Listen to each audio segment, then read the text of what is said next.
US job growth has slowed in July amid a resurgence of new COVID-19 infections. That's set to add pressure to the White House and Congress signing off on another stimulus package with a possible extension of unemployment benefits. The US economy added 1.76 million non-farm payroll jobs during the month in a steep decline from the 4.8 million in June. The unemployment rate fell to 10.2% from 11.1% in June, with more than 31 million people cashing benefit checks in mid-July. Now, lawmakers are debating whether to extend aid packages, including the $600 weekly grants, which expired at the end of July, as well as the so-called Paycheck Protection Program. The initiative still has $130 billion to help small businesses, but is also set to come to an end on August the 8th. For more on this, I spoke to senior research analyst at FXTM, Lukman Tunuga in London. He says more stimulus measures are critical to revive the US economy.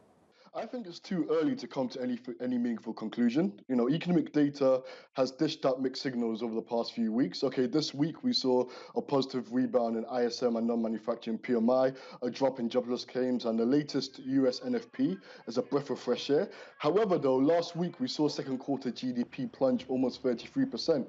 The US is still clearly nursing those deep wounds inflicted from the first round of lockdowns, and I think the outlook still remains heavily influenced by COVID-19 and whether we're going to see another round of lockdowns. Thinking about it, indeed, small businesses are particularly vulnerable. They tend to have fewer assets, limited cash reserves to cushion that lockdown-induced liquidity. However, though, it's not really a case of the support being skewed towards larger companies. Hypothetically, if you look at SME has a less number of workers. So if 50% of the workers are off due to sick leave, it's going to be quite difficult for the company to continue running. I believe this is going to be quite critical. It's going to offer a critical lifeline to households and businesses. We have to keep in mind that that $2 trillion fiscal package that was approved back in March has kept the US economy afloat. Despite this, economic fundamentals over the past few weeks have been quite shaky. That $600 a week in unemployment benefits and a payment protection program has gone a long way in keeping the world's largest economy rolling in the face of COVID-19.